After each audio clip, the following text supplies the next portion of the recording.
عدوان. وقال تعالى في موضع آخر: والعصر إن الإنسان لفي خسر إلا الذين آمنوا وعملوا الصالحات وتواصوا بالحق وتواصوا بالصبر. সম্মানিত উলামা ইকরাম এবং সামনে বসে থাকা এই এলাকার বিভিন্ন জায়গা থেকে আগত ইসলাম দরদি আল্লাহর প্রেমিক শ্রোতাবৃন্দ, আপনারা সবাই অবগত আছেন, যেহেতু বিষয়টি এখনো ঘোষণা দেওয়া হলো, আমার যে বিষয়টি আলোচনা করার জন্য বলা হয়েছে সেই বিষয়টি হচ্ছে দাওয়াতি কাজে পারস্পরিক সহযোগিতা, এক অপরের সহযোগিতা করা। যেহেতু সময় খুব অল্প, চেষ্টা করব শুধুমাত্র মূল কথাগুলি বলার, বেশি এদিকে ওদিকে কথা না বলে। তো আসি, সর্বপ্রথমেই আমি একটা অনুরোধ রাখি, যেটা আমার অভ্যাস। আপনারা হয়তো অনেকে আমাকে চিনছেন, যেহেতু এখানে দীর্ঘ বছর 2 বছর ধরে আমার আসা যাওয়া থেকেছে জুমাতে। তোমার অভ্যাস অনুযায়ী যে কোনো বক্তৃতার পূর্বে আমি দুটো কথা বলি, আজকেও বলছি। যে কোনো কথা খুব কর্ণপাত করে শুনবেন এবং শোনার পর বোঝার চেষ্টা করবেন। আপনি অর্ধেক কথা শুনলেন, অর্ধেক কথা হয়তো বা মনোযোগ দিয়ে শুনলেন না। আমি বলতে চাইলাম একরকম, আপনি বুঝে নিলেন আরেক রকম, দিয়ে আপনি বাইরে গিয়ে অপব্যাখ্যা করে বেড়াচ্ছেন যে মৌলানা এরকম বলেছে। যেটা আমরা বিভিন্ন জায়গাতে এই সমস্যার সম্মুখীন হয়েছি। তাই অনুরোধ করব যে এমনটা যাতে না হয়। আরেকটি কথা যেটি হচ্ছে এই, যেহেতু সময় অল্প, ওই জন্য খুব যে বিস্তারিত যে আলোচনা হবে তাও নয়, কিছু কথা ইঙ্গিত ইশারাতেও হতে পারে। যদি সেই বক্তৃতার মাঝে কোনো এমন একটা কথা, যে কথাটি হয়তো আপনার কাছে পরিষ্কার হয়নি, হয়তোবা পরিষ্কার বুঝে আসেনি, তাহলে সেটাকে বুঝে নেবেন, পরবর্তীতে জিজ্ঞেস করে নেবেন। এমনটা না হয় যে আপনি উল্টো বুঝে গিয়ে উল্টো অপপ্রচার করবেন। এটা আমাদের খুব ভয় হয়, বিশেষ করে তাদের ক্ষেত্রে যারা মুতাদিলিন, যারা মধ্যম পন্থা অবলম্বনকারী, যারা কট্টরপন্থী, কথায় কথায় নিজের কথা যারা সাব্যস্ত করার চেষ্টা করে, তাদের কোনো ভয় নেই। আর যারা একেবারে নরমপন্থী, তাদের কোনো ভয় নেই। কিন্তু যারা মধ্যমপন্থী, তারা দুজনের মাঝে পিষে যাচ্ছে। তাই সমাজে মধ্যমপন্থী মানুষের অভাব।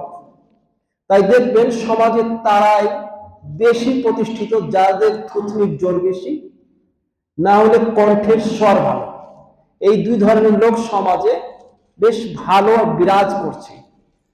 যাকে আমার যে কথাটি ভালো করে শোনার চেষ্টা করবেন। সর্বপ্রথমে আমরা আসি দাওয়াত শব্দটিতে। দাওয়াত শব্দটি মূলত দাল, আইন, ওয়াও এই 3টি অক্ষর দ্বারা উৎপত্তি একটি শব্দ, যেই শব্দের আবিধানিক অর্থ বিভিন্ন ভাবে বিভিন্ন জন করেছেন আবিধানিক অর্থ। কিন্তু আমি সচরাচর যেগুলো আমরা অর্থ করে থাকি সেটাই বলে যাচ্ছি, যেহেতু অতগুলো বলার সময় নেই। দাওয়াত শব্দের অর্থ হচ্ছে আহ্বান করা, ডাকা, নিমন্ত্রণ করা, আমন্ত্রণ করা, আহ্বান করা, ঠিক আছে, ইত্যাদি ইত্যাদি। এটা হচ্ছে আবিধানিক অর্থ, শাব্দিক অর্থ। এবারে এর পারিভাষিক অর্থ কি? পারিভাষিক অর্থ বিভিন্ন ভাবে করা হয়েছে। আমি খুব সহজ, যেটা যতগুলি পারিভাষিক অর্থ দাওয়াতের করা হয়েছে, তোর মধ্যে থেকে সবচাইতে যেটা সহজ এবং সবচাইতে সরল মনে হয়েছে সেটা আপনাদের সম্মুখে তুলে ধরছি। দাওয়াতের পারিভাষিক অর্থ হচ্ছে এই যে মানুষকে ভালো কাজের নির্দেশ দেওয়া, মন্দ কাজ থেকে বিরত রাখা। একেবারে সহজ ভাষাতে ভালো কাজের নির্দেশ, মন্দ কাজের নিষেধ, এই দুটো কাজের নাম হচ্ছে দাওয়াত। কেউ কেউ বলছেন যে আল্লাহ তাবারক ওয়া তাআলার নিষেধাজ্ঞা থেকে মানুষকে বিরত রাখা এবং আল্লাহ তাবারক ওয়া তাআলার নির্দেশগুলিকে করার জন্য মানুষকে উদ্বুদ্ধ করা। তো আরো অনেক আছে, আমি সেদিকে আমি যাচ্ছি না। তাহলে আমরা বুঝতে পারলাম দাওয়াত শব্দের অর্থ হচ্ছে, পারিভাষিক অর্থ হচ্ছে মানুষদেরকে ভালোর দিকে অগ্রসর করা, ভালোর প্রতি মানুষকে উদ্বুদ্ধ করা, মানুষকে ভালোর দিকে আহ্বান করা এবং মন্দ কাজ থেকে, শরীয়ত বিরোধী কাজ থেকে, আল্লাহ এবং তার রাসূলের পরিপন্থী কাজ, কথা, ধারণা, আকীদা ইত্যাদি থেকে মানুষকে বিরত রাখার নাম হচ্ছে দাওয়াত। এই যে দাওয়াত, সেই দাওয়াতের এক পারস্পরিক সহযোগিতা, এই বিষয়কে ফুটে তোলার আগে দাওয়াতের গুরুত্বটা আমাদের অবশ্যই বুঝতে হবে। কারণ সহযোগিতা মানুষ সেই কাজে খুব তাড়াতাড়ি দৌড়ে যায় যেই কাজের গুরুত্ব যতটা যার কাছে আছে। একটা উদাহরণস্বরূপ মনে করে নিন যে আপনারা আমাদের সমাজের মধ্যে দুই ভাই রয়েছে, দুই ভাইয়ের খুব শত্রুতা রয়েছে, জমি নিয়ে হোক, আরো কোনো পারিবারিক কোনো সমস্যা হোক, ভাই ভাইয়ের শত্রুতা রয়েছে। কিন্তু যখন বাড়িতে কোনো মৃত্যু হয়ে যায় তখন কিন্তু এতটাই গুরুত্বপূর্ণ ওই বিষয়টার মুহূর্তটা চলে আসে, তখন শত্রুতা ভুলে যায়। তখন মানুষ অটোমেটিকলি কি চলে আসে, কেন দৌড়ে আসে? তার কাছে মৃত্যুর মুহূর্তটা খুব গুরুত্বপূর্ণ। যতক্ষণ না পর্যন্ত কোনো বিষয়ের মহত্ব গুরুত্বকে বুঝতে না পারবো, ততক্ষণ না পর্যন্ত সেই কাজের সহযোগিতাতে আমরা ছুটে আসবো। আসে কিনা? মৃত্যুকে মরতে গেলে মনে যদি একটু কিছু রাগও থাকে, একটু যদি মনের মধ্যে কোন রকমের যদি বক্রতাও থাকে, তবু সেটাকে চেপে রেখে সে কাজে এগিয়ে যায়, কারণ সেই কাজের গুরুত্বটা আমরা বুঝি। তো অনুরূপভাবে দাওয়াতি কাজে যে আমরা সহযোগিতা করব, দাওয়াতি কাজে যে এক অপরের আমরা মদদ করব, সহযোগিতা করব, কখন করব? যখন সেই কাজের গুরুত্বটা আমরা বুঝব। তখন যদি আমরা দাওয়াতের গুরুত্বটা বুঝতে চাই, তাহলে এই দাওয়াতের গুরুত্বের জন্য শুধুমাত্র এই কথাটি যথেষ্ট যে আল্লাহ তাবারক ওয়া তাআলা কালে কালে, যুগে যুগে অগণন নবী এবং রাসূলগণ পৃথিবীকে প্রেরণ করেছে, এবং প্রত্যেকটি নবী এবং রাসূলের যে মূল যে উদ্দেশ্য ছিল প্রেরণের, সেই ছিল দাওয়াত। তাহলে এতগুলো অগণন নবী এবং রাসূলকে প্রেরণ করা হয়েছিল শুধুমাত্র দাওয়াতের কাজের জন্য। তাহলে আল্লাহ তাবারক ওয়া তাআলা অন্য কোনো কাজের জন্য এতগুলো নবী এবং রাসূলকে প্রেরণ করলেন না, যে আল্লাহর কাছে দাওয়াতের কাজের এতটা গুরুত্ব, এতটা মহত্ব যে আল্লাহ তাবারক ওয়া তাআলা কালে কালে, যুগে যুগে মানুষকে ভালো কাজের নির্দেশ, মন্দ কাজের নিষেধ করার জন্য অগণন নবী এবং রাসূলকে প্রেরণ করেছে। যদি দাওয়াতের গুরুত্ব আরো যদি বুঝি, দাওয়াত যদি গুরুত্ব বুঝতে চান, দাওয়াতের গুরুত্ব এখান থেকে আপনি বুঝতে পারেন যে আল্লাহ রাসূল জনাব মুহাম্মদুর রাসূলুল্লাহ সাল্লাল্লাহু আলাইহি ওয়াসাল্লাম নিজের জীবদ্দশায়, যেহেতু আল্লাহর রাসূলের পরে যেহেতু রিসালাত এবং নবুয়তের দরজা বন্ধ হয়ে গিয়েছিল, আল্লাহর রাসূলের পরে কোন নবী এবং রাসূল আসবেন না, যেটা আল্লাহর রাসূল নিজে ঘোষণা দিয়ে দিয়েছিলেন। বরং আল্লাহ তাবারক ওয়া তাআলাও ঘোষণা দিয়ে দিয়েছিলেন, আল ইয়াউমা আকমালতু লাকুম দীনাকুম ওয়া আতমামতু আলাইকুম নি'মাতি ওয়া রাদিতু লাকুম আল ইসলাম দীনা। তো নি'মাতি শব্দের ব্যাখ্যা করতে গিয়ে, তাফসীর করতে গিয়ে বেশিরভাগই বলা হয়েছে যে আল্লাহ তাবারক ওয়া তাআলার যে নিয়ামত, নবী এবং রাসূলের যে আগমন, এই যে নিয়ামত, এই রাসূলের আগমনের নিয়ামত আল্লাহ তাআলা পরিপূর্ণ করে দিয়েছেন, অর্থাৎ ওহী আর আসবে না। কথা বুঝতে পেরেছেন? তাহলে আল্লাহ তাবারক ওয়া তাআলা কোরআনের মধ্যে এটা ঘোষণা দিয়ে দিয়েছে। তো আল্লাহ রাসূল জনাব মুহাম্মদুর রাসূলুল্লাহ যখন নবুয়তের এবং রিসালাতের দরজা বন্ধের ঘোষণা দিলেন, তাহলে তো দাওয়াতের কাজকে চালিয়ে যেতে হবে। নবী এবং রাসূল তো আসবেন না, তার জন্য এই কাজের গুরুত্বকে বোঝাতে গিয়ে, এই কাজের গুরুত্বকে বুঝে আল্লাহ রাসূল নবী মুহাম্মদুর রাসূলুল্লাহ সাল্লাল্লাহু আলাইহি ওয়াসাল্লাম নিজের এই কাজের দায়ভার ওলামাদের উপর চাপিয়ে গেলেন। কি বললেন? আল উলামা ওয়ারাসাতুল আম্বিয়া, এই বলে নবিয়া এবং রাসূলগণের যে দায়িত্বটা ছিল কালে কালে যুগে যুগে, আল্লাহ রাসূল মৃত্যুর পরে কিয়ামত পর্যন্ত এই দায়িত্বটি ওলামাদের উপর চাপিয়ে চলে গেল। মানুষ দেখবেন, আমরা অনেকে দেখেছি, যে কোনো মানুষ মৃত্যু কাছে পৌঁছে যায়, মৃত্যুর নিকটবর্তী হয়ে যায়, তখন মানুষ নিজের সবচেয়ে কাছের মানুষকে কানে কানে কিছু বলে যায়, কিছু ওসিয়ত করে যায়, কিছু উপদেশ দিয়ে যায়। হয়তো বড় ছেলেকে বলে যায় যে আমার 4টা 5টা ছেলে সন্তান আছে, তাকে তোমরা ভালোভাবে দেখো। তো আল্লাহ রাসূল জনাব মুহাম্মদুর রাসূলুল্লাহ সাল্লাল্লাহু আলাইহি ওয়াসাল্লাম নিজের উম্মতের প্রতি এতটা যত্নশীল ছিলেন, নিজের উম্মতের প্রতি এতটা চিন্তিত ছিলেন, নিজের উম্মতের ব্যাপারে এতটা চিন্তাশীল ছিলেন যে যাতে করে মৃত্যুর পরেও তার খেয়াল রাখার জন্য আল্লাহ রাসূল মুহাম্মদুর রাসূলুল্লাহ সাল্লাল্লাহু আলাইহি ওয়াসাল্লাম ওলামাদের দায়ভার দিয়ে গেলেন দাওয়াতের কাজের জন্য, অন্য কোনো কাজের জন্য নয়। তাহলে দাওয়াতের গুরুত্ব এখানে বুঝতে পারলাম যে আল্লাহ রাসূল সাল্লাল্লাহু আলাইহি ওয়াসাল্লাম মৃত্যুর সময়ও আল্লাহ রাসূলের চিন্তা হচ্ছে যে দাওয়াতের মিশনকে কে এগিয়ে নিয়ে যাবে, যার জন্য মিশনের ধার এবং বাহক ওলামাদেরকে করে ঘোষণা দিয়ে গেলেন। যদি দাওয়াতের গুরুত্ব যদি আমরা বুঝতে চাই, তাহলে দাওয়াতের গুরুত্ব আমরা এটাতে বুঝতে পারি যে দাওয়াতের গুরুত্ব কতটা ছিল, তার মর্যাদা কতটা ছিল, যে হযরতে আল্লাহ রাসূল মুহাম্মদুর রাসূলুল্লাহ সাল্লাল্লাহু আলাইহি ওয়াসাল্লাম ইসলামের প্রারম্ভিক দিনগুলিতে যখন প্রকাশ্যে দাওয়াতের কাজ করতে পারছিলেন না, কয়েক বছর যাবত ইসলামের দাওয়াতের কাজ করতে পারছিলেন না, যখন বছর 3 পর যখন আল্লাহ রাসূলকে প্রকাশ্যে দাওয়াতের কথা বলছেন, আল্লাহ তাবারক ওয়া তাআলা নির্দেশ দিচ্ছেন, কিন্তু সেরকম সাপোর্ট পাচ্ছেন না। তো আল্লাহ রাসূল মুহাম্মদুর রাসূলুল্লাহ সাল্লাল্লাহু আলাইহি ওয়াসাল্লামের দাদা আব্দুল মুত্তালিব, উনি যতদিন জীবদ্দশায় ছিলেন ততদিন পর্যন্ত আল্লাহ রাসূলের দাওয়াতের কাজে সহযোগিতা করে গেছেন। ওনার পরে ওনার চাচা আবু তালিব, ভালো করে শুনবেন, কত গুরুত্বপূর্ণ জিনিস, কতটা দাওয়াতের গুরুত্ব, যে যখন আব্দুল মুত্তালিব মারা গেলেন তখন উনার চাচা আবু তালিব উনি উনার বাকি জীবন যতদিন বেঁচে ছিলেন এই দাওয়াতের কাজে আল্লাহ রাসূলের সহযোগিতা করে গিয়েছিলেন। আর এই সামান্যতম এই সহযোগিতা, যেটা আমাদের চোখে সামান্যতম হতে পারে, কিন্তু এক দাওয়াতি কাজের সহযোগিতা এবং দাওয়াতি কাজের গুরুত্ব দুটোকে এখানে বুঝাতে আমি চাইছি যে কতটা গুরুত্ব ছিল, যে আল্লাহ রাসূল মুহাম্মদুর রাসূলুল্লাহ সাল্লাল্লাহু আলাইহি ওয়াসাল্লাম যখন সে আবু তালিব মৃত্যু নিকটে চলে যাচ্ছেন, যখন মৃত্যুর সময় কাছিয়া ঘনিয়ে আসছে, সেই মুহূর্তে আল্লাহ রাসূল হযরত আবু তালিবের পাশে মাথার কাছে বসে কানে কানে বলছেন যে আপনি শুধু একবার লা ইলাহা ইল্লাল্লাহ অর্থাৎ কালেমায়ে শাহাদাত পাঠ করে নিন, আমি আপনার জন্য আল্লাহর সঙ্গে বুঝে নিব, আল্লাহ তাআলার কাছে আমি সেটা সুপারিশ করে নিব। তো এই যে শুধুমাত্র দাওয়াতের কাজের সহযোগিতা এবং দাওয়াতের কাজ কতটা গুরুত্বপূর্ণ ছিল, যে সেই কাজে সহযোগিতা করার জন্য আল্লাহ রাসূল মুহাম্মদুর রাসূলুল্লাহ সাল্লাল্লাহু আলাইহি ওয়াসাল্লাম নিজের চাচাকে মৃত্যুর সময় কালমা পড়ে নিতে বলছেন, বাকিটা নিজেকে দেখে নেওয়ার কথা বলছেন, কিন্তু আল্লাহ তাবারক ওয়া তাআলা এটা পছন্দ করেননি।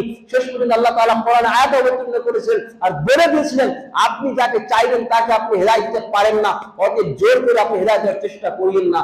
আমার বলার উদ্দেশ্য হচ্ছে এই, আমার এখানে শেষ নয়, বরং শেষ পর্যন্ত আল্লাহ রাসূল মুহাম্মদুর রাসূলুল্লাহ সাল্লাল্লাহু আলাইহি ওয়াসাল্লাম শুধুমাত্র দাওয়াতি কাজে সহযোগিতা করার জন্য আবু তালিবের জন্য দুআ করেছিলেন, হে আল্লাহ তুমি তাকে সবচাইতে নিম্নমানের আযাবটা দিও। আল্লাহ তাবারক ওয়া তাআলা এই দুআটা কবুল করেছিলেন। পৃথিবীর যতগুলি পাপী তাপী যা কিছু আছে, যতগুলি শাস্তি হবে, সে শাস্তির মধ্য থেকে সবচাইতে নিম্নতম শাস্তি কাকে? আবু তালিবকে। কেন? কিসের জন্য? আত্মীয়তার জন্য? আত্মীয়তার জন্য নয়, শুধুমাত্র দাওয়াতি কাজে সহযোগিতা করার জন্য। তাহলে দাওয়াতি কাজে কত কতটা গুরুত্ব, কতটা মহত্ব এবং তার কতটা মর্যাদা, যে যেই কাজ করতে গেলে একজন কাফিরের আযাব পর্যন্ত, যে মুশরিক, যে শিরকে লিপ্ত ছিল, তার জন্য আল্লাহ রাসূল মুহাম্মদুর রাসূলুল্লাহ সাল্লাল্লাহু আলাইহি ওয়াসাল্লাম আল্লাহর কাছে সুপারিশ করছেন, শুধু আযাব থেকে মুক্ত করার সুপারিশ করছেন না, আযাব হোক, জাহান্নামে তো যাবে, জাহান্নাম থেকে মুক্তি হবে না, কিন্তু শাস্তিটা তুলনামূলক কম করার সুপারিশ করছে। আর আল্লাহ তাবারক ওয়া তাআলা সুপারিশ কবুল করছেন, দোয়া কবুল করছেন। তো সবচেয়ে নিম্নতম আযাব সে আবু তালিবকে হবে, সেই নিম্নতম আযাবের যে অধিকারী হবে, তার একটাই কারণ হবে, সেটি হবে দাওয়াতি কাজে সহযোগিতা। আজ বড় দুঃখজনক বিষয়, আজ একটা দাওয়াতি কাজ, ভালো করে শুনে কথাগুলো এবারে, একটি দাওয়াতি কাজ শুধুমাত্র বক্তব্য দিয়ে দাওয়াতি কাজ হয় না। ভালো করে শুনবেন। আমি তো মাত্র এলাম, এসে আধা ঘন্টা 35 মিনিট 40 মিনিট বলে চলে যাব, কিন্তু এটাকে অ্যারেঞ্জ করতে কতগুলো মানুষের এখানে পরিশ্রম আছে। তাহলে দাওয়াতি কাজ শুধুমাত্র কিসের বক্তৃতার নাম নয়। এটা আমার মতো লোক কি করবে, বক্তৃতার মাধ্যম দিয়ে দাওয়াতি কাজে সহযোগিতা করবে, কিন্তু দাওয়াতি কাজে সহযোগিতার বিভিন্ন ক্ষেত্র আছে। আপনার কখনো সময় দিয়ে, কখনো বিবেক দিয়ে, কখনো মন প্রাণ দিয়ে, কখনো আপনার অর্থ দিয়ে, কখনো কাউকে কাউরি হাত ধরে সঙ্গে নিয়ে এসে, কখনো আবার আপনি এখানে উপস্থিত হয়ে, কখনো আবার কমপক্ষে উৎসাহ প্রদান করে, কখনো আরো কোনো ভাবে, যে কোনো ভাবে সম্ভব হোক না কেন, সেই ভাবে সহযোগিতা করার নামই হচ্ছে দাওয়াতি কাজে পার্শ্ব সহযোগিতা করা। আপনি বিশ্বাস করবেন কিনা, যারা এই কাজ করছে তারা, তাদের অবশ্যই অভিজ্ঞতা হবে, কারণ আমরা এই কাজে জড়িয়ে আছি, আমাদের অভিজ্ঞতা আছে যে একটি দাওয়াতি কাজ চালাতে গেলে কত রকমের সমস্যার সম্মুখীন হতে হয়। আপনি জানেন, সময়ে সময়ে একটা ব্যক্তি পুরো সমাজের উপরে ভারী পড়ে যায়, সময় সময় একটা ব্যক্তি পুরো সমাজকে পরিবর্তন করার মাধ্যম হয়ে যায়। তাই আপনাকে আল্লাহ তাবারক ওয়া তাআলা যদি সেই ক্ষমতা দিয়েছে, আপনাকে যদি আল্লাহ তাবারক ওয়া তাআলা সেই প্রভাব দিয়েছে, আল্লাহ তাআলা আপনাকে সেই ক্ষমতা দিয়েছে, যে ক্ষমতা, যে প্রভাব, যে আপনার প্রভাব আপনার রয়েছে, সেই প্রভাবের মাধ্যম দিয়ে আপনি হয়তো একটি দাওয়াতি কাজের বিভিন্ন বাধাকে, বিভিন্ন জটিলতাকে, বিভিন্ন সমস্যাকে আপনি এক কথায় আপনি শেষ করে দিতে পারেন, সমাধান করে দিতে পারেন। তাহলে আপনার একটা কথা আপনার এই দাওয়াতি কাজে হচ্ছে সহযোগিতা। তাই আমি যে আয়াতটা আপনাদের সম্মুখে পাঠ করেছি, সম্ভবত সূরা মাইদার 2 নম্বর আয়াত, সেই আয়াতের মধ্যে আল্লাহ তাবারক ওয়া তাআলা বলছেন, তাআবানু আলাল বিররি ওয়াত তাকওয়া। আল্লাহ তাবারক ওয়া তাআলা মুমিনদেরকে ডাক দিয়ে বলছেন, হে মুমিনগণ, তোমরা এক অপরের সহযোগিতা করো, পারস্পরিক সহযোগিতা করো, আলাল বিররি ওয়াত তাকওয়া, নেকির কাজে, ওয়াত তাকওয়া, এবং আল্লাহ ভীরুতার কাজে, আল্লাহর ভীতির কাজে তোমরা কি করে এক অপরের সহযোগিতা করো। কিসের কিসের কাজে? নেকির কাজে, সৎ কাজে, এবং যেই কাজ করতে গেলে আপনি নেকির অধিকারী হবেন সেই কাজে সহযোগিতা, এবং যেই কাজ করতে গেলে আল্লাহর ভীতি অর্জন করা যায় সেই কাজে সহযোগিতার কথা আল্লাহ তাআলা নির্দেশ দিচ্ছে, তোমরা সহযোগিতা করো। যদি তো এখানে একটি ইন জেনারেল এখানে বলা হয়েছে নেকির বিষয়ে, কিন্তু আল্লাহ পছন্দ করে বলছি, পৃথিবীতে আমার মনে হয় যার গুরুত্ব এতটা যে যেই কাজের জন্য অগণন নবী এবং রাসূলকে প্রেরণ করা হয়েছে, সেই কাজের থেকে বড় নেকির কোনো কাজ আর হতে পারে না। কারণ নামাজ আপনি কখন পড়বেন? নামাজের ধাপ পরে আর পরে, নামাজের ধাপের কখন পরে, যতক্ষণ আপনার কাছে নামাজের দাওয়াত না পৌঁছাবে আপনি নামাজ পড়তে পারেন না। তাহলে আগে দাওয়াত দিবেন, তার কাছে দাওয়াত পৌঁছাবে, তারপরে সেই ব্যক্তি নামাজ পড়বে কি পড়বে না, সে আল্লাহর নেকির কাজে লিপ্ত হবে কি হবে না, সে পরের কথা। কিন্তু যে কাজের জন্য অগণন নবী এবং রাসূলকে প্রেরণ করা হয়েছে, সেই কাজ থেকে বড় বড় নেকির কাজ আছে কিনা জানা নেই। আমার মনে হয় সেই কথাটার দিকে আল্লাহ তাবারক ওয়া তাআলা ইঙ্গিত করেছেন। আল্লাহ তাবারক ওয়া তাআলা বলছেন, ওয়ালান আহসানু কাওলাম মিম্মা দাআ ইলাল্লাহ। وعمل صالحا وقال إنني من المسلمين। আল্লাহ তাবারক ওয়া তাআলা বলছেন সেই ব্যক্তির কথা থেকে উত্তম কার কথা হতে পারে? ভালো করে শুনবেন, সেই ব্যক্তির থেকে ভালো কথা কার হতে পারে, উত্তম কথা কার হতে পারে? যেই ব্যক্তি মানুষকে আল্লাহর দিকে আহ্বান করে, যেই ব্যক্তি আল্লাহর দিকে আহ্বান করে, তার থেকে ভালো এবং উত্তম কথা কখনো কারোর হতে পারে না। এখানে যদিচ প্রশ্নবাচক এখানে আল্লাহ তাবারক ওয়া তাআলা শব্দ ব্যবহার করেছেন, কিন্তু মূলত এখানে সাব্যস্ত করার উদ্দেশ্য রয়েছে, অর্থাৎ ওর থেকে ভালো কোনো কারো কথা হতে পারে না। পৃথিবীর সবচাইতে ভালো কথা হচ্ছে আল্লাহর দিকে মানুষকে আহ্বান করা, মানুষকে ডাকা। তাহলে পৃথিবীর সর্বশ্রেষ্ঠ কথা যদি আল্লাহর দিকে আহ্বান করা হয়, তাহলে সেই কাজের সহযোগিতা কতটা গুরুত্ব রাখে, সেই কাজের সহযোগিতার কতটা গুরুত্ব রাখে। আমরা বড় দুঃখের সাথে বলছি, আমি যে কথাগুলি পয়েন্টগুলো বলতে যাচ্ছি সহযোগিতার বিষয়ে, এইগুলো এই জন্যই বলছি যে আমাদের সমাজের মধ্যে এইগুলো বেশি সচরাচর রয়েছে, মানুষ অজান্তে এগুলো করে ফেলছে, সেই দিকে ইঙ্গিত করছে। প্রথম কথা হচ্ছে দাওয়াতের কাজের সহযোগিতার প্রথম ধাপই আপনার, ভালো করে শুনবেন, প্রথম ধাপই আপনার যে আপনি আপনার ব্যক্তিগত জীবনে যা করছেন সহযোগিতা, মানে দাওয়াতের কাজের জন্য করছেন, কিন্তু আপনি যেই ব্যক্তির মাধ্যম দিয়ে দাওয়াতি কাজ বা দাওয়াত মানুষের কাছে পৌঁছাবেন, ভালো করে শুনবেন, যার মাধ্যম দিয়ে, আমার মতে কোনো আলেমের মাধ্যম দিয়ে, যে কোনো আলিম হোক না কেন, তো যার মাধ্যম দিয়ে আপনি দাওয়াতের পেগাম, দাওয়াতের মেসেজটা পৌঁছাবেন, সেই বার্তাটা দেবেন, সর্বপ্রথমে আপনাকে সেই ব্যক্তিকে চয়ন করার আগে তার ব্যক্তিত্বটা আপনাকে জানতে হবে।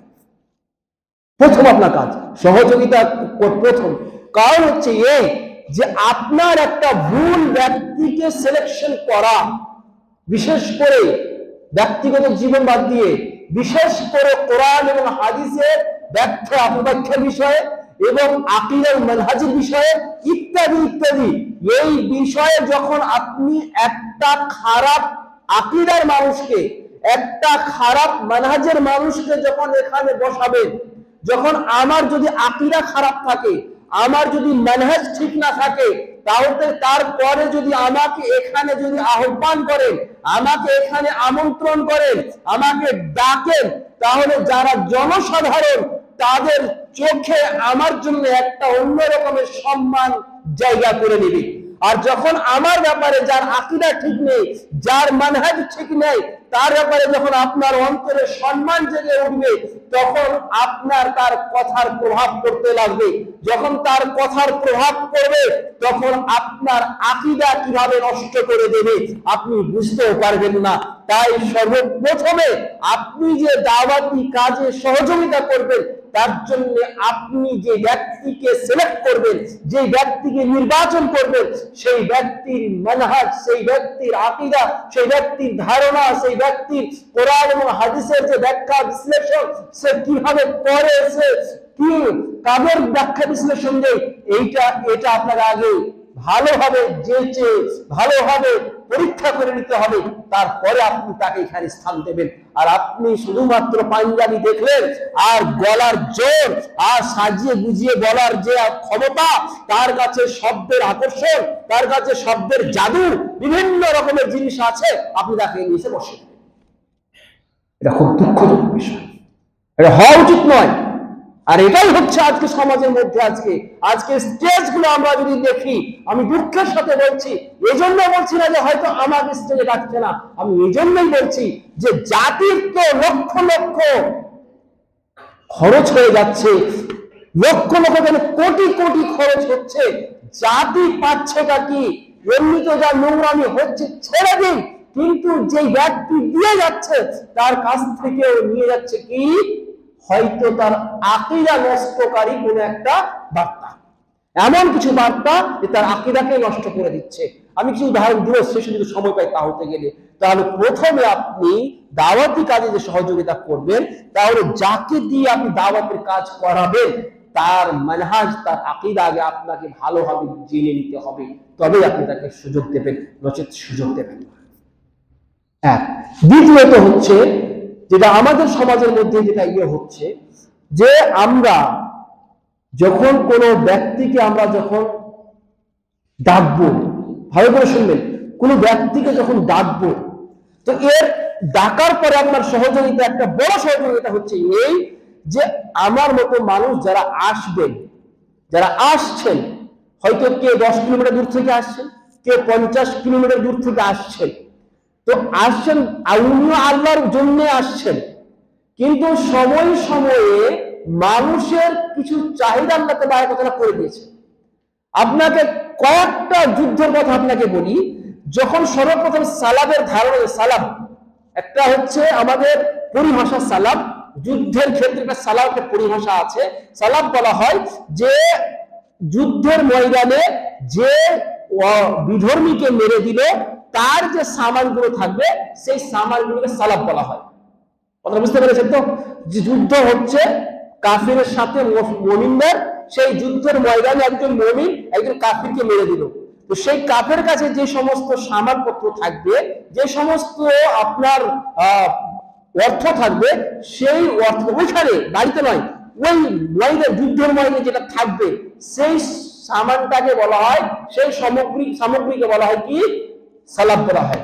তো আল্লাহ রাসূলুল্লাহ মুহাম্মদুর রাসূলুল্লাহ কোন এক যুদ্ধে, আমার যুদ্ধের কথাটা আমার জাতুল রেখা সম্ভবত হবে, কিন্তু সঠিক স্মরণে আসছে, সম্ভাবনা জাতুল রেখা হবে।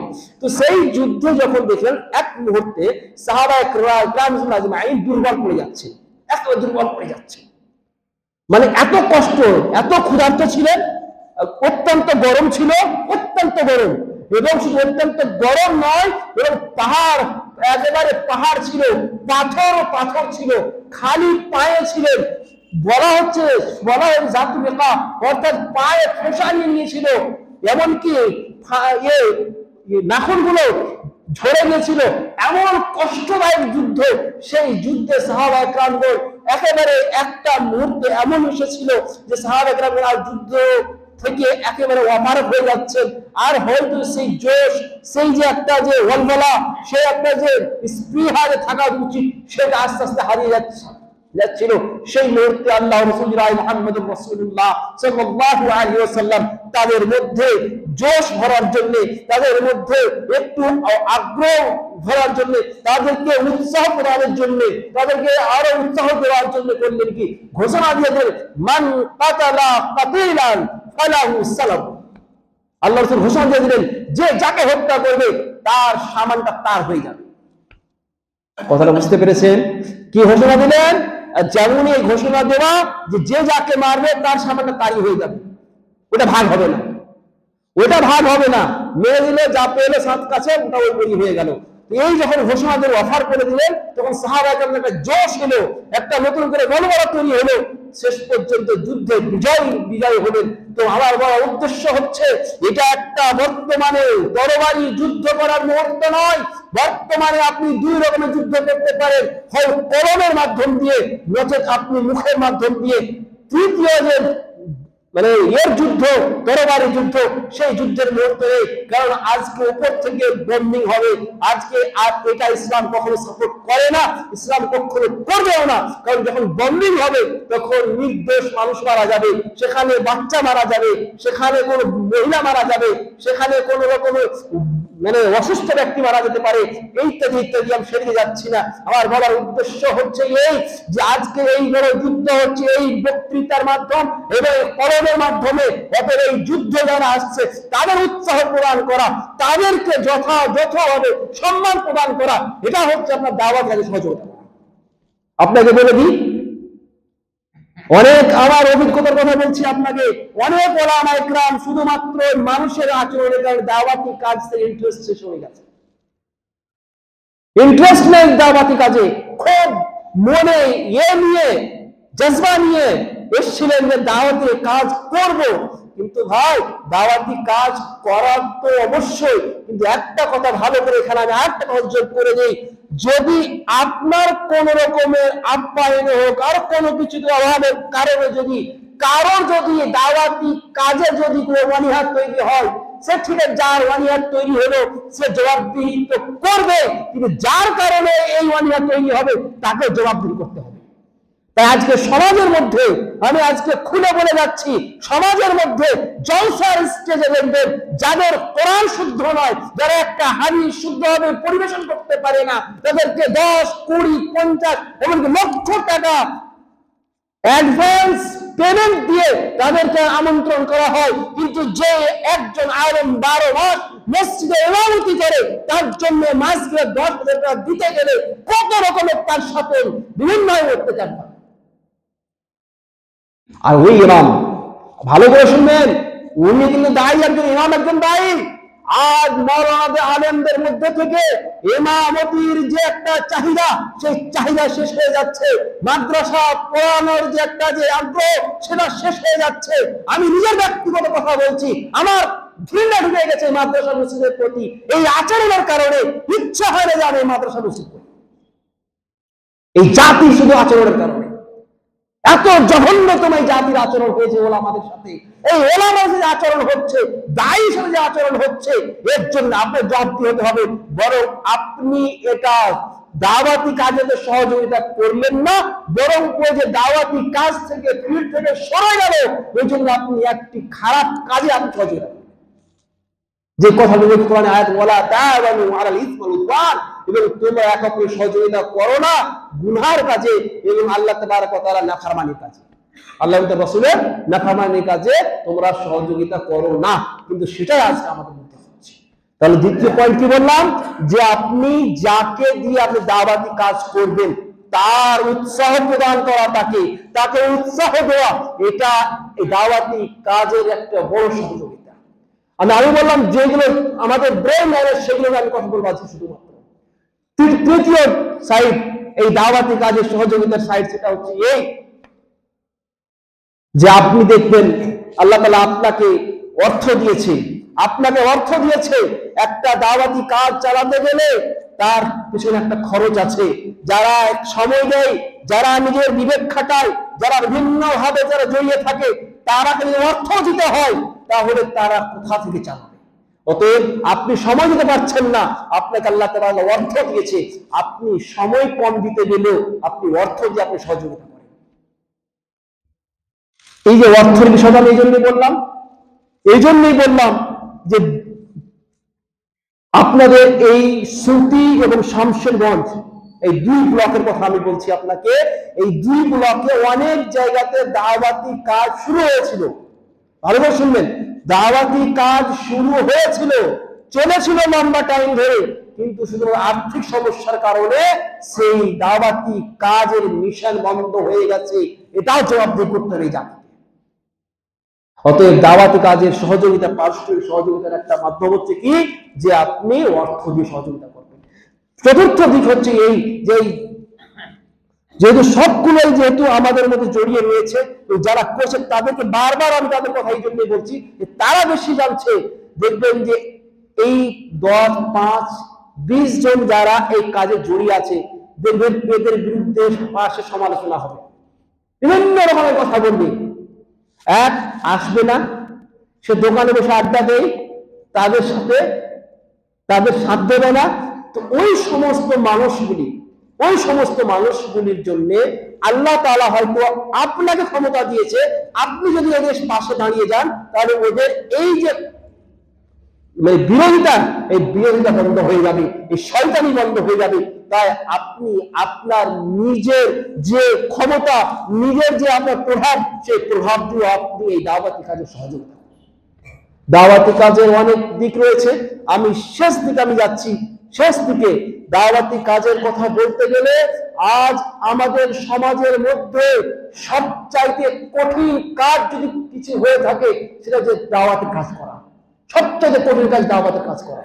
এত কঠিন যে আমি সাধারণ মানুষের কথা বলবো কি, ওলামাদের পক্ষ থেকে বিভিন্ন রকমের আপনার কি হয়ে থাকে, বিরোধিতার সম্মুখীন হতে হয়।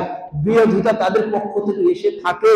হয়তো একজন আলেম সে মন খুলে ইখলাসের সহিত কাজ করতে চাইছে, কিন্তু হয়তো আমার মতো মানুষ চাই না বলে তাকে কিভাবে বাধা দেবে, তার মিশনকে কিভাবে বন্ধ করবে, এই নিয়ে আরো কিছু গ্রামের যারা প্রভাবশালী তাদেরকে উল্টা সিধা বুঝিয়ে বাজিয়ে তার বিরুদ্ধে একটা ষড়যন্ত্র করা, তার ভিতরে ষড়যন্ত্র করা। এটা কেন হচ্ছে? এটা কেন হচ্ছে? এটা এই জন্য হচ্ছে যে আজ ওরা তো এখানে আসছে না, আর আসবে আমরা আশা করি, আল্লাহ ভালো জানে, আসতেও পারে পরবর্তীতে। এটা এই জন্যই হচ্ছে, ভালো শুনে এই পয়েন্টটা, যে আজকে ম্যাক্সিমাম মসজিদের যিনি ইমাম, আমি ছোট করছি না কিন্তু ইমাম সাহেবকে, কিন্তু সমাজের যেটা বাস্তব চিত্র সেটা অবশ্যই বলতে হবে। আজ মসজিদের ম্যাক্সিমাম ইমাম, ওনাদের বক্তৃতার কোনো আগালো নেই আর কোনো গোড়াও নেই। যে আপনাকে একটা মেসেজ দেবে বক্তৃতার মাধ্যম দিয়ে, আমি মনে করি যে পৃথিবীর সবচাইতে বড় দায়ী হচ্ছে একজন খাতিব। ওর মতো বড় খাতিব কেউ নাই। কারণ হচ্ছে জুমার এমন একটা প্ল্যাটফর্ম, জুমার মিম্বার, যেখানে সর্বস্তরের মানুষ উপস্থিত হয়। একজন শত্রু উপস্থিত হয়, একজন বাচ্চা উপস্থিত হয়, একজন বয়স্ক লোক উপস্থিত হয়, সমস্ত স্তরের মানুষ, সর্বস্তরের মানুষ সেই জুমার মসজিদে উপস্থিত হয়। জুমার প্ল্যাটফর্ম এমন একটা প্ল্যাটফর্ম যে প্ল্যাটফর্মে কোনো আপোষে কথোপকথন হয় না। আপনি জলসা মজলিসে যাবেন, একবার কথা বলছে, গল্প করছে, কখনো ঘুরতে যাচ্ছে, বিভিন্ন রকম হচ্ছে, কিন্তু জুমার এমন একটা প্ল্যাটফর্ম যে প্ল্যাটফর্মে মানুষ আপোষে কথোপকথন করে না। জুমার এমন একটা প্ল্যাটফর্ম যে হয়তো দেখবেন জলসার মহফিলে বাধা পড়ে যায় হক কথা বলতে গেলে, কিন্তু মেম্বারে কেউ আপনি হক কথা বলতে হয়তো বাধা দেয়, পরবর্তী যা বলে বলবে, কিন্তু মেম্বারে আপনি হক কথা বলা সবচেয়ে বড় শক্তিশালী জায়গা হচ্ছে এই মেম্বার। কিন্তু মেম্বারের সহজ সঠিক ব্যবহার হচ্ছে না, আর হচ্ছে না বলে এই লোকগুলো যারা এখনো পর্যন্ত সঠিক পথ পায়নি, তার অন্যতম কারণ হচ্ছে এই মেম্বারের সঠিক ব্যবহার না হওয়া।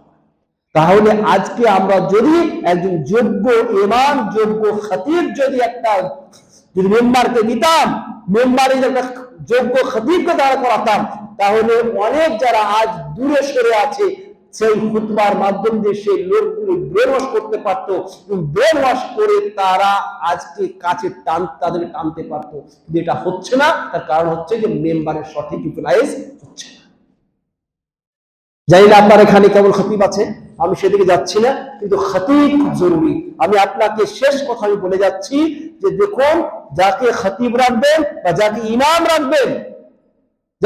রাখবেন, আল্লাহ তাআলা হয়তো আপনাদের নেতৃত্ব কি সে বলতে পারবো না, নেতৃত্ব আপনাদের হাতে আছে কি বলতে পারবো না, কিন্তু যদি কেউ এখানে মসজিদ মাদ্রাসার নেতৃত্বে আছেন, আল্লাহর কসম করে বলছি আমরা মসজিদ মাদ্রাসার সঙ্গে জড়িয়ে আছি, তাই আমরা বুঝতে পারি যে যদি আল্লাহ তাআলা এদেরকে ধরে নেয়, যদি প্রশ্ন শুরু করে, তাহলে তাদের জাহান্নাম যাওয়ার জন্য সহজ হয়ে যাবে এই মাদ্রাসার দায়িত্ব নিয়ে তারা তাদের জন্য।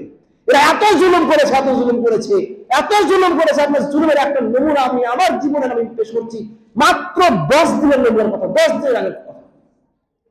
মানুষ দাওয়াতের কাজ আল্লাহ রাসূল মুহাম্মদুর রাসূলুল্লাহ সাল্লাল্লাহু আলাইহি ওয়াসাল্লাম করেছেন। কখনো বুঝাতেন, ভালো করে শুনবেন, এই কথাগুলো বলতে বাধ্য আমি, আক্ষেপে বলছি এগুলো সমাজের কথা, চরিত্রটা। আল্লাহর রাসূল সাল্লাল্লাহু আলাইহি ওয়াসাল্লাম থেকে নিয়ে যতগুলো খোলাফা রাশিদিন এসেছেন, কেউ উজরাত নেননি, কেউ পারিশ্রমিক নেননি, এই কথাটা জনসাধারণ খুব জোর গলায় বলে না যে আজকের মৌলবীরা লোভী, ভীষণ লোভী, এরা শুধু স্বার্থে ঘুরে বেড়ায়। আল্লাহ রাসূল মুহাম্মদুর রাসূলুল্লাহ সাল্লাল্লাহু আলাইহি ওয়াসাল্লাম নিজের নবুয়তি জীবনীতে যতদিন বেঁচে ছিলেন, সমস্ত খরচ, জীবনে যা কিছু প্রয়োজন, সমস্ত কিছু মালে ফাই থেকে বহন করা হতো। জাতি দায়িত্ব নিয়েছে, আমার দায়িত্ব নিয়েছে, 24 ঘন্টা জাতি বেঁধে রাখে আমাকে, 24 ঘন্টা বেঁধে রাখে। কি 24 ঘন্টার মধ্যেও দেখবেন আপনার এখানেও পাবেন অনেক জায়গাতে এর মাঝে কাজ নেই, আপনারা দেখবেন যে 4 ঘন্টার কাজ, বাকি 20 ঘন্টা হয়তো শুয়ে বসে উঠে গল্পতে আড্ডাতে কেটে যায়। তারপরে 20 ঘন্টা আল্লাহর রিজক যদি কেউ অন্বেষণ করতে চায়, তার জন্য বাধা দেয় এই মসজিদ মাদ্রাসা কমিটি। বলে নাকি যে আমি আপনাকে 24 ঘন্টার জন্য নিয়োগ দিয়েছি। আমি যেটা বলতে যাচ্ছিলাম যে মানুষ এই যে বাইরে পড়ে থাকে, মসজিদে ইমামতি করে, যেখানে আল্লাহ এবং তার রসুলের দাওয়াত পৌঁছানোর উদ্দেশ্য থাকে, সেখানে তার সময়ের যে একটা পারিশ্রমিক সেটা হয়তো জাতি দেয় 10, 12, 15,000 টাকা দেয়, তো সেই টাকাটা দিয়ে সেই টাকাটার মাধ্যমে যে পরিবার চালায়, তাহলে আমার মতো মানুষ আপনার এখানে কেন পড়ে থাকে যে ওর মাধ্যম দিয়ে পরিবারের ভরণ পোষণ হয়।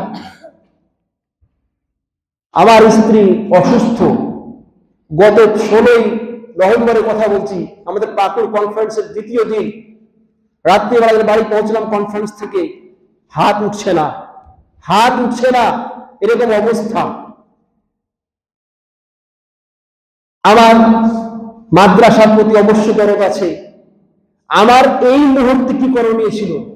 আমার ওয়াইফকে ছেড়ে দিয়ে মাদ্রাসা চলে যাওয়া, না সবচেয়ে বড় দায়িত্ব একটা মানুষের জীবন বাঁচানো, আল্লাহ তাআলা বাঁচাবেন। তো আমি সেই স্ত্রীকে নিয়ে সোমবার সকালবেলা ডক্টরের কাছে যাচ্ছি, হয়তো আমি ফোন করতে পারিনি, মঙ্গলবার ফোন করছি, শেষ পর্যন্ত বিভিন্ন ভাগ দিয়ে এত নিজের পারিবারিক একটা চাপ মাথার উপরে, অসুস্থ মানুষ, আর্থিক খরচ হয়েছে, যেহেতু অসুস্থ রয়েছে, বড় অসুখ ভুক্তভোগী, একটা অর্থ খরচ হয়েছে, তার উপরে একটা মানুষ অসুস্থ থাকে, পুরো পরিবারটাই কেমন হয়, কেমন লাগে আপনার, যে আপনার স্ত্রী অসুস্থ হয়ে পড়ে, তাহলে আপনার মানুষের অবস্থা কেমন থাকে। এই অবস্থাতে মাদ্রাসা আমাকে ফোন করে এমন ভাবে টর্চারমূলক কথা বললো, শেষ পর্যন্ত বাধ্য হতে হলো আমাকে জবাব দিতে। এই জাতির চরিত্র আজ মনের মধ্যে ঘৃণা জেগেছে শুধু ওদের চরিত্রের কারণে পরিচালনা। তাই আল্লাহ তাবারক ওয়া তাআলা, আমি বলছিলাম সবাই এরকম, কিন্তু ম্যাক্সিমাম ক্ষেত্রে এমনটা হচ্ছে। আমি শেষে যে কথাটা বলতে চাচ্ছি, আমি বুঝতে পারছি সময় হয়ে গেছে।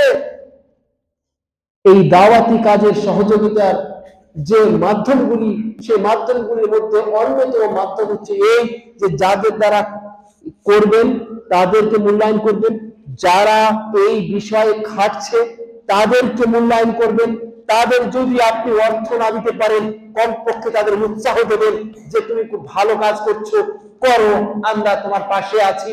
যদি সেটাও না পারেন কমপক্ষে আপনি উপস্থিতি দিয়ে আপনি তাদের উৎসাহ দেবেন, কমপক্ষে তারা যেন মনে করতে পারে না আমরা এই কাজে নিয়ে আছি, আমাদের সাথে এতগুলো লোক আছে। সময়ে সংখ্যা বড় ম্যাটার করে, তাই তো এতগুলি শিয়ার রয়েছে ইসলামের, হজ থেকে নিয়ে ঈদের নামাজ, জুমার নামাজ, এগুলো তো কেন ব্যবস্থাপনা শুধুমাত্র শেয়ার দেখানোর জন্য, অপর জাতিকে শক্তি প্রদর্শনের জন্য।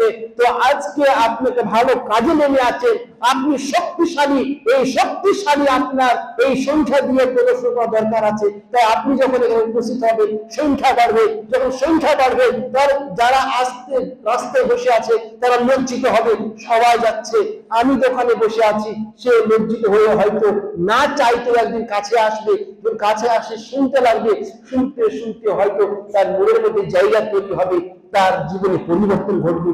তাই আপনারা যেভাবে পারেন না কেন অবশ্যই দাওয়াতি কাজে পারস্পরিক সহযোগিতা করবেন। অনেক কথা বলার ছিল, আমি আর আগে বাড়ছি না, অনেক সময় বেড়ে গেছে। শেষে আপনাদের কাছে অনুরোধ রাখছি যে দেখুন, যেই কয়জন আছেন আপনারা, যেভাবে পারবেন আপনি মন দিয়ে, প্রাণ দিয়ে, সময় দিয়ে, পরামর্শ দিয়ে, উৎসাহ দিয়ে, অর্থ দিয়ে যেভাবে পারবেন আপনি অবশ্যই এই যে কয়েকটা ছেলে যারা খাটছে এই দাওয়াতি কাজের জন্য, নবীদের মিশনকে এগিয়ে নেওয়ার জন্য, আল্লাহ তাবারক ওয়া তাআলার মিশনকে এগিয়ে নেওয়ার জন্য, এই মিশনে সহযোগিতা করার মানে হচ্ছে এই যে আল্লাহ রাসূলুল্লাহ মুহাম্মদুর রাসূলুল্লাহ সাল্লাল্লাহু আলাইহি ওয়াসাল্লাম যে মিশন ছেড়ে গিয়েছেন সেই মিশনকে এগিয়ে নিয়ে যাওয়া। অতএব অবশ্যই আমরা প্রত্যেকেই চাই যে আল্লাহ রসুলের মিশনকে এগিয়ে নিয়ে যায়। অতএব আপনারা সার্বিকভাবে সহযোগিতা করবেন ইনশাআল্লাহ। আমাদের প্রত্যেককে এই দাওয়াতি কাজে পারস্পরিক সহযোগিতা তৌফিক দেয়। আমিন। আসসালামু আলাইকুম ওয়া রাহমাতুল্লাহি ওয়া বারাকাতুহু।